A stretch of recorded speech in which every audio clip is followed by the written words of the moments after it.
Are y'all ready? Come on, man. Hey, look. When we get in here, shout it, we gonna chill. Just gonna chill, we gonna have some drinks, we gonna have fun, man. All that fighting shit, man, leave that shit outside, man. Ain't no fighting in the club tonight.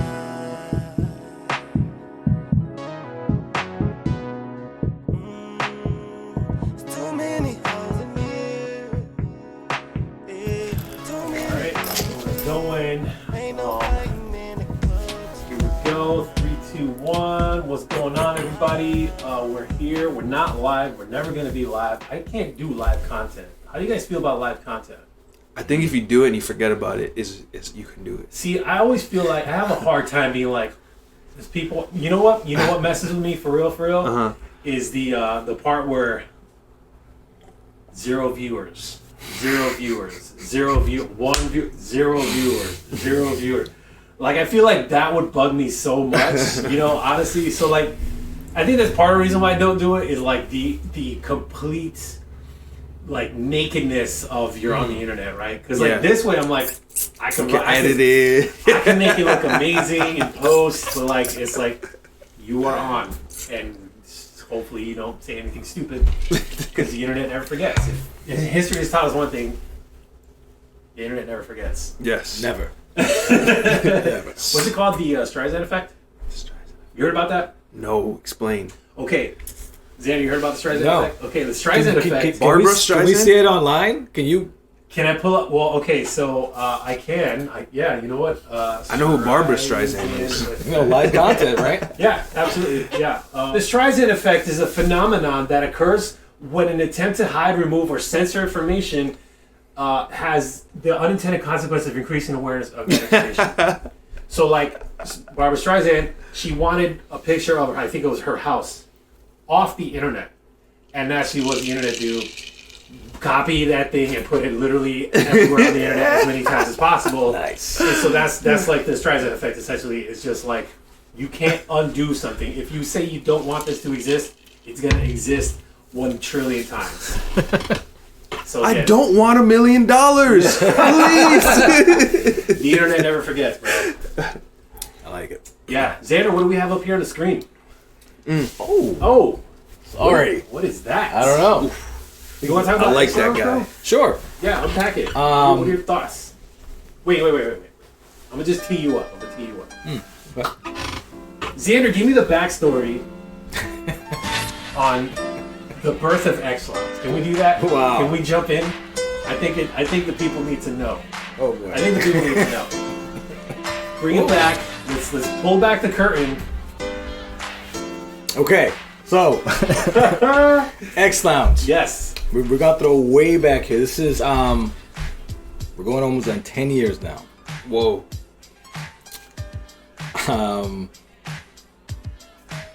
Okay. So, I'm sorry. No. We're gonna go back. Live content. Yeah. We're gonna go back. So almost 10 years now. At that time, I had a hookah, and with this hookah, it was pretty much the shit. Mm-hmm. It was like, hey, I'm sorry. Does somebody wanted to party? Just boom! It was a hookah. It was like boom, and so it got around. You know, everywhere I went, it was like the cool thing to do. So we mixed tea leaves that gave it the flavor, which is molasses, and some honey. Right. Then it's like baked with the cold water and ice, so it's like a nice little hit. That sounds amazing. Yeah, it's life changing. Is I like to call it. So, anyways, sorry. No, you're good. Oh. So, anyways, this thing, that's what it was. That's the whole science behind it. So, it got to the point where I took my place and I made a little lounge, and this lounge became like a therapeutic place. That it wasn't meant for that, but it became that. In the sense that, and Rick can tell you here for personal experience. Yeah. Once you sit there, and you just, because I wanted to have an experience. I just wanted to be like, let's just hang out and play. No, I'm not. So I love music. So what I wanted to do is I wanted to incorporate music and some kind of visual, because I always like design. I always something that I like, so I wanted to incorporate visuals on the TV with the music while that's going in the background. Whatever we're doing, we're talking and we're speaking, and the hookah's there. And what was happening is, and this was something that wasn't on purpose. It kind of happened just unconsciously. We just started speaking about deep shit. Dude. That it was because the scene allowed you to, and it was the space was like, I feel free.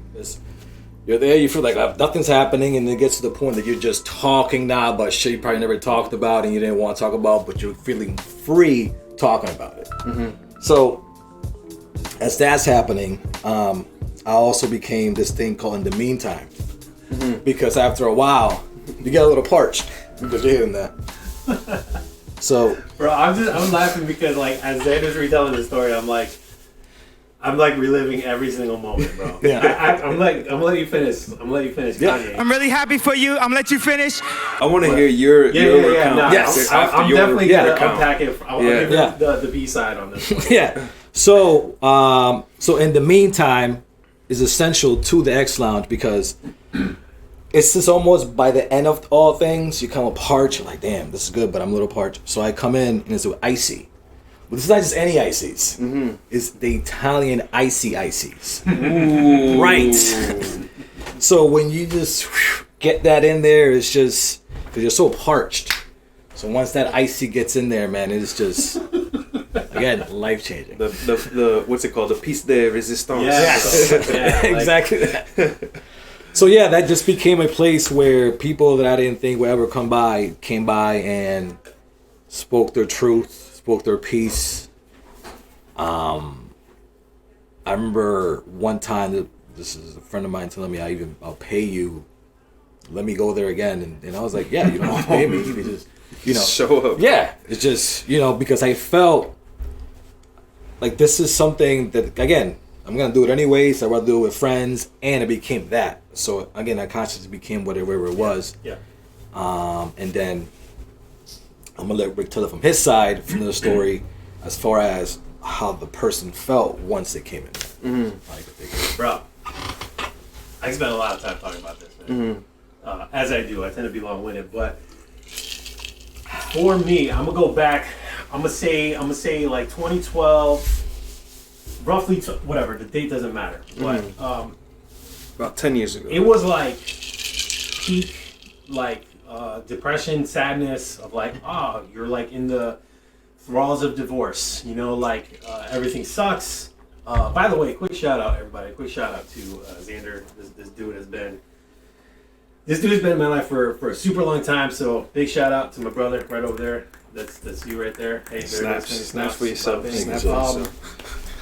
But anyway, just man, I'm trying to get into the highlights. So rolling up, it was, so what you see on the screen right here behind these fine gentlemen is an example of a visualizer. But back in the day, back in the iTunes version 7 or 8 days, where you could, I think it was Control T to fire up the visualizer. Still on is. That bad boy. Still is. By the way, Control T, you get some nice visualizers up on there to the music. They're still there. So you get you get the lights off, you get the visualizers, you get the amazing playlists, right? So that's a whole nother part of this. Never mind all the stuff that Xander said about the therapy part of it was 1000% truth, right? But the part about the music aspect of it also played a humongous role because it wasn't necessarily just hey, here's the hookah. It was the vibe was this unity type of experience of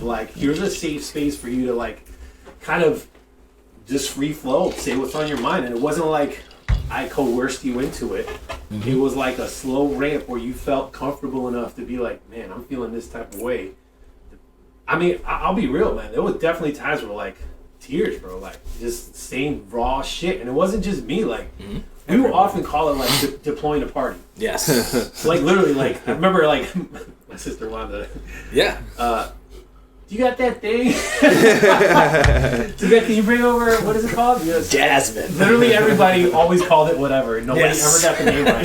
That's besides the point. But I mean, honestly, for me, it was definitely therapy session type of thing. And it wasn't that it was like, we're going to have therapy. It was just, we're going to chill, we're going to vibe, we're going to do music, and then, whoops, feelings slipped out. You know? And it was, dude, man, it was something, bro. Like, I mean, oftentimes, like, we had a couple, like, where we were talking with people who, you know, I didn't particularly know, but they were in the space. And then it was obviously, like, a safe space. And, you know, if used correctly, it's medicine, right? Yeah. You know, and I feel like in that environment, with those conditions, in that space, it was definitely used as a medicine, a means to get to a space where you feel like, okay, I can kind of let my guard down here, and I can just flow within the space, you know? So, I don't know, man. It's something, man. It's definitely something that holds a dear place in my heart, still to this day, for sure. Yeah, fun times.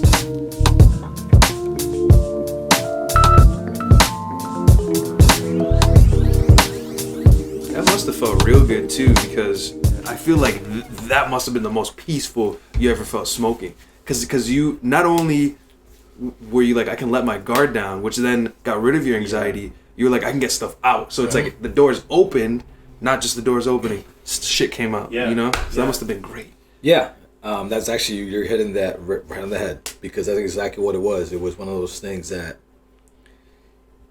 once you open the door, it was like it was running out. Yeah, it couldn't hold it back. Yeah, exactly. It would just come out. And there was times, like Rick said, there was people that would be within the space that felt, damn, I never done this like this. I would have never done this if it wasn't for this. And it wasn't me saying, hey, do this so you can be like this. It would, exactly, that's what it was. And I was like, yeah, man, I didn't do anything. That was you. So you know what? You know what's weird, bro? Like I want to be very honest, like right now in this space, and say like to the point about Xlounge. For me, it was always like, sorry, switch on the fly here. To me, it was always like, this is a safe space. This is, we're gonna vibe, we're gonna chill, we're gonna listen to amazing music, we're probably gonna eat something delicious later, and then this guy, just when you think you're dead, in the meantime, and they're like, oh my god, this is the most delicious thing I've ever had in my life. Like, I don't know, man. Like, we could talk about that for hours, but Xander, take us to like, take us to this, like, to end it, yeah, to connect it rather. This is sick. Woo! So, from having all these experiences and all these Xlounge sessions that we had, there was always something that connected it, which was the music, the visuals, and the hookah. So, as life goes on, Rick and I have always worked together on certain projects. So we said, hey, let's do this project in which we connect, we curate music, and while you help me editing, because this is all Rick that does the edits.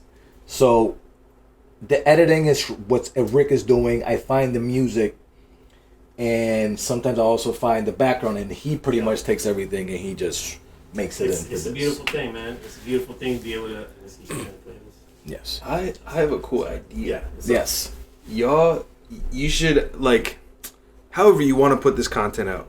You know, like, I'm picturing in my head, in my mind's eye, like, maybe not every video. Like, maybe some videos stays like this.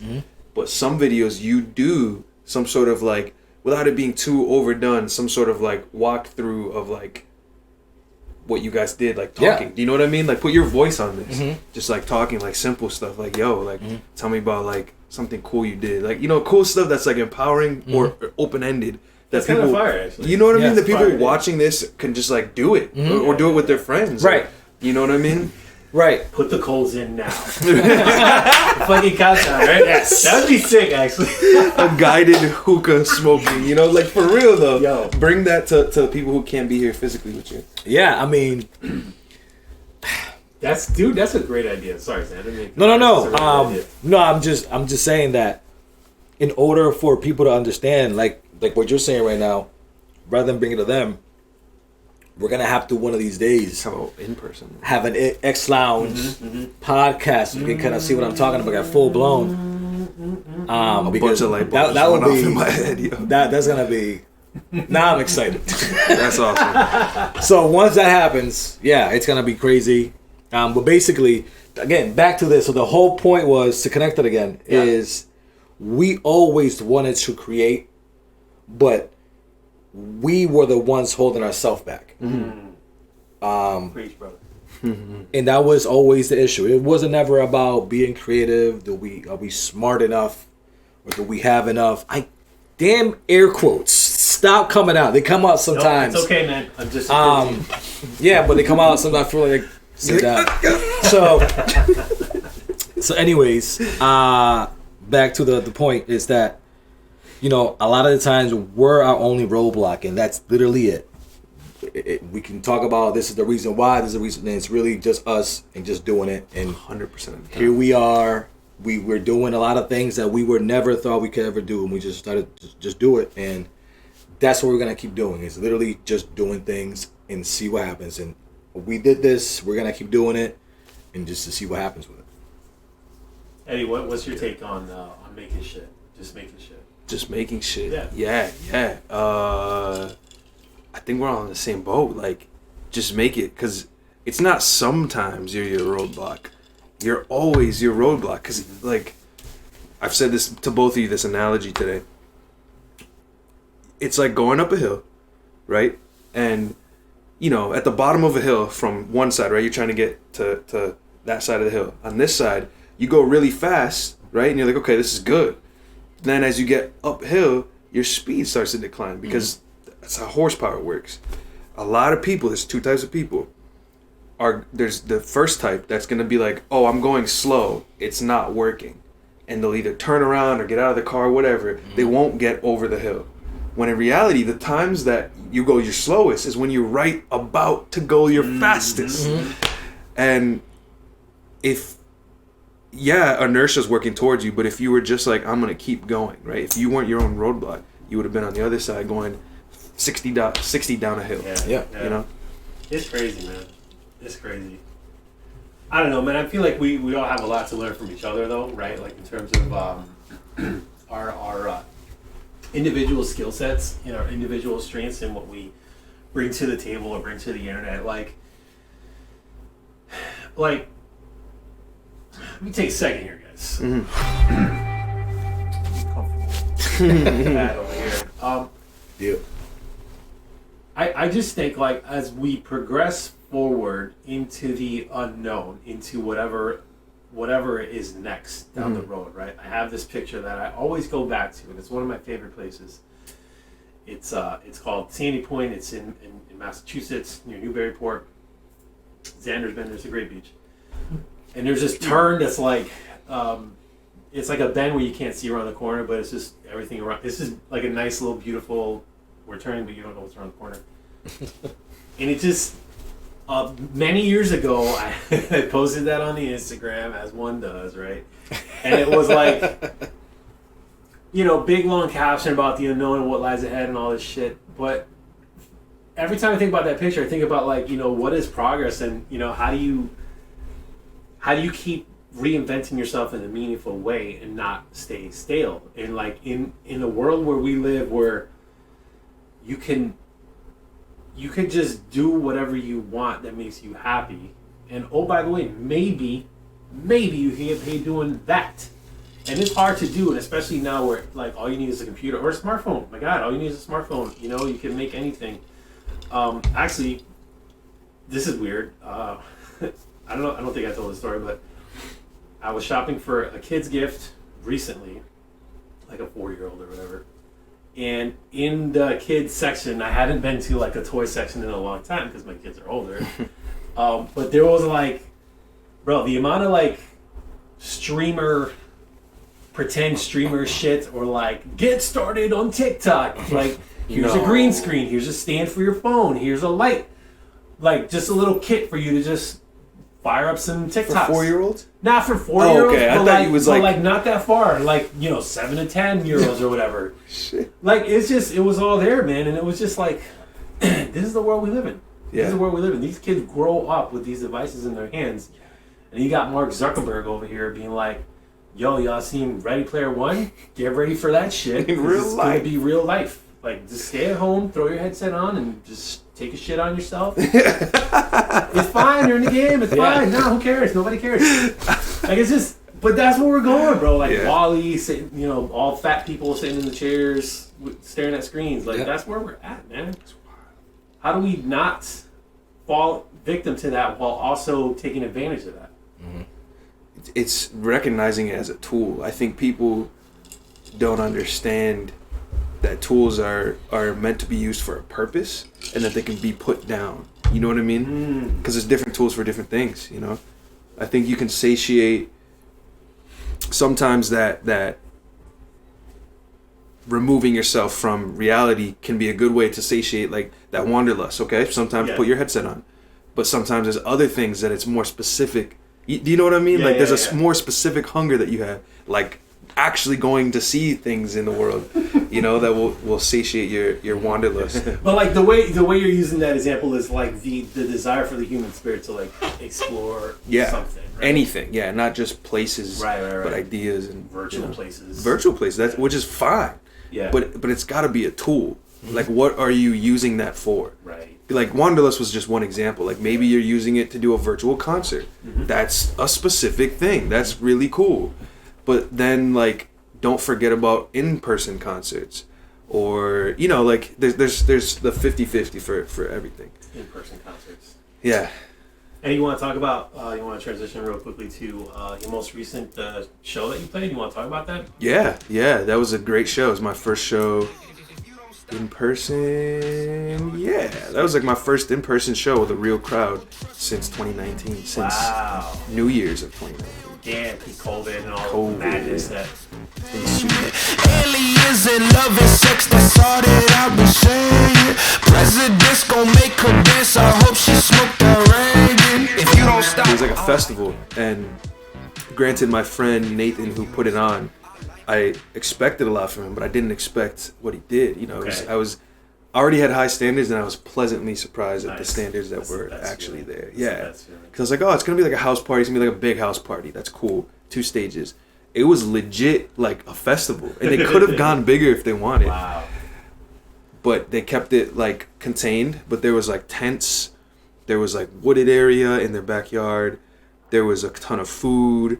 There was a bar. There's a lot at the bar, like not just alcohol. It was fantastic. Wow. I didn't even have alcohol. No, I had a beer. They had like craft beers too. I don't smoke anymore, so I didn't smoke. But they had that. They had shrooms. So like that, like it was like a real festival. It's like super like legit. It is, yeah. And they had like a license for the bartender too. Oh, nice. Like it was all like legit. Anyway, so that's as a party goer, as a festival goer. Then as a performer, I felt like really official. You had passes. We got a bunch of tickets to get that stuff, like food. Yeah. And the crowd was really good. I think this was my best show performance-wise. The crowd wasn't my biggest crowd, but I performed my best. I think I got the most like true fans from that one interaction. Some guy bought like $50. It was like $70 worth of my merch, but I gave him like $20 off because he was just so cool. I love that, man. Yeah. You know what, man? I really have a lot of respect for like anybody who's doing anything these days. Honestly, like exactly. Like, and I feel like at some point, right? Like, and this is where we can maybe kind of talk about like this might be a little heavy, but like when we start to talk about like the creator economy or like the artist economy, right? Yeah. It's not like the internet introduced new concept with respect to like art, right? Let me unpack that a little bit. So like obviously art existed prior to the internet. Correct. Many forms, music, right? Literal art, a painting, right? You know, a picture, perhaps a photograph with the big, like put the hood on and take the picture and do the thing, and the smoke happens, right? But you know, I think the internet just allowed us to do things at a massive scale. On top of the fact that we have these computers that allow us to like, you know, megaphone our voices and our art in a way that we weren't necessarily used to having before. So, creator economy, right? Creators making cool shit. Creators wanting to get paid for the art that they love to make. cryptocurrency, right? The future of money, exchanging goods and services, right? Because back in the day, it was bartering. Mm-hmm. Yo, let me get this haircut. I'll give you this steak I got over here, and we'll call it even, right? Like that's what it was, It's like the dollar's only valuable because we say it has value. Right. The same is true with crypto, right? Yep. And I really feel like we're heading to this space with, Zuckerberg with the metaverse and virtual reality, and then you got cryptocurrency, right? And then you got NFTs, like digital goods. Like the world that we're moving towards is super weird because like it's like this space of this digital thing. Like the perfect analogy for this, shout out to Gary Vee for this one, is like, have you ever bought a skin in any video game ever? An outfit for your character. That's an NFT.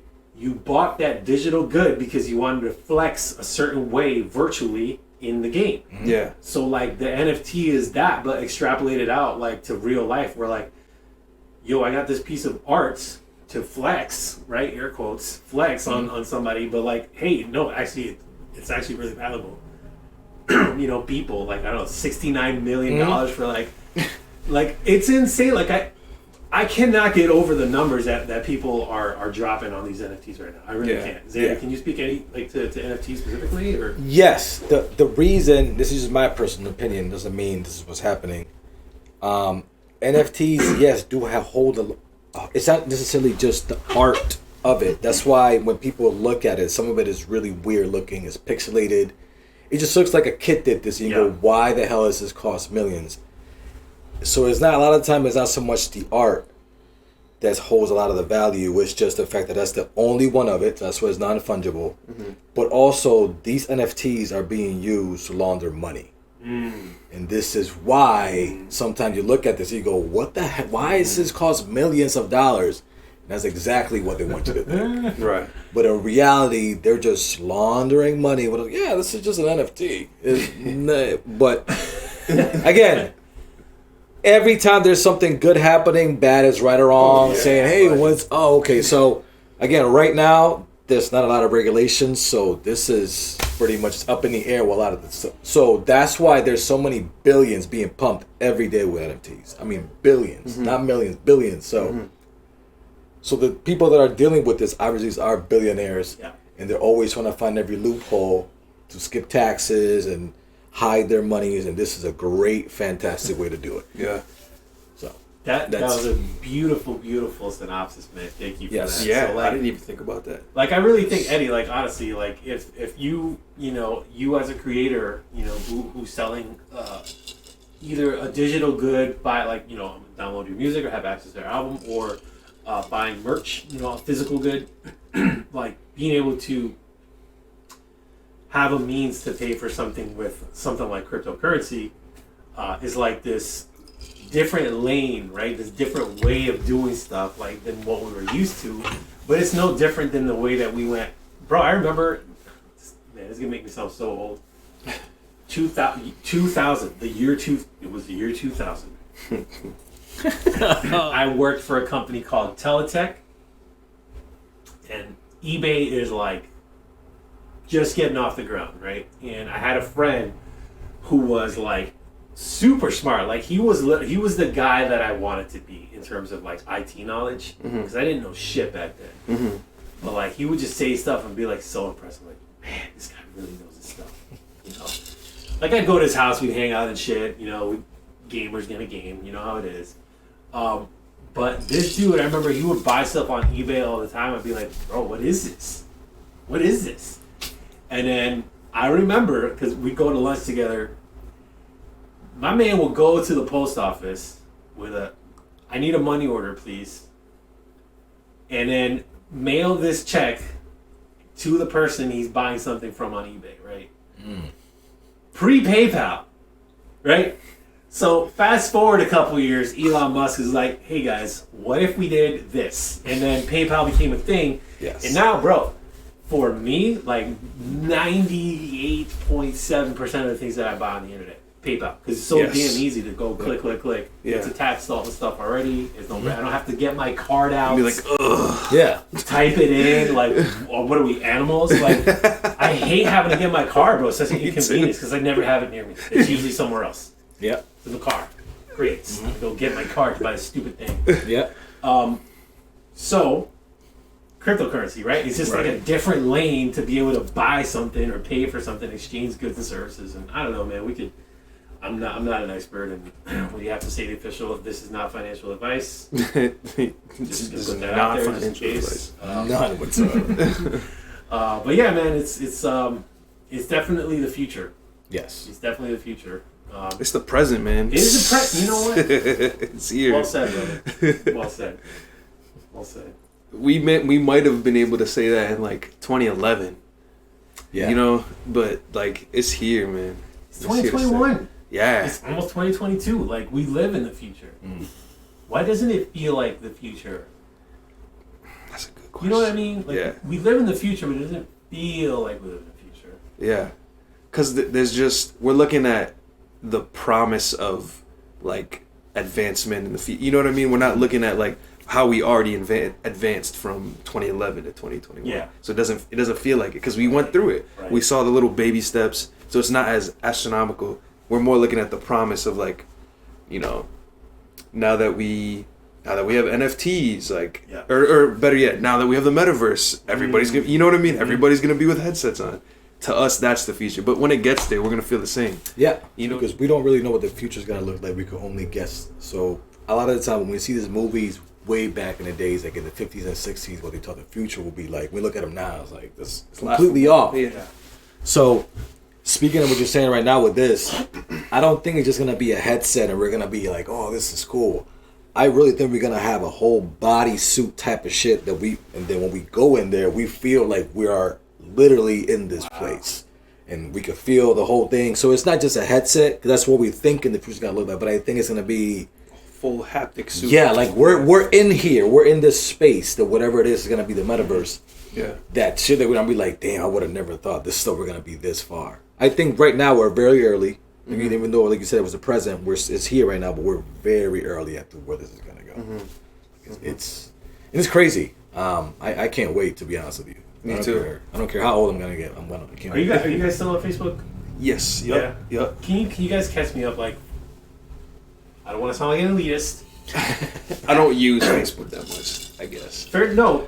I had to remove myself from there because I felt like Facebook for me was a place where these are my friends, my real life friends, and then some people that I know from video games, or some people that you stay connected to but you never talk to. I was friends with you. We're not really friends, but I can still kind of observe your life from afar.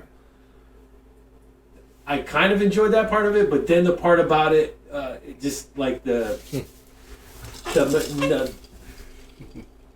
manipulative aspects of what they were doing, like with the whole Cambridge Analytica thing and the fallout from all of that, and all the craziness that kind of fell out of just the machine that is Facebook, and how they've known, like there's all this evidence now that they've known it's like harmful to people, you know, psychologically damaging to people's whatever, like the whole thing. And so that aspect of Facebook is the part where I said, you know what, like I'm on Instagram, so I'm not trying to be a hypocrite here. Like I enjoy Instagram for what it is because it's like this condensed version of the feed on Facebook.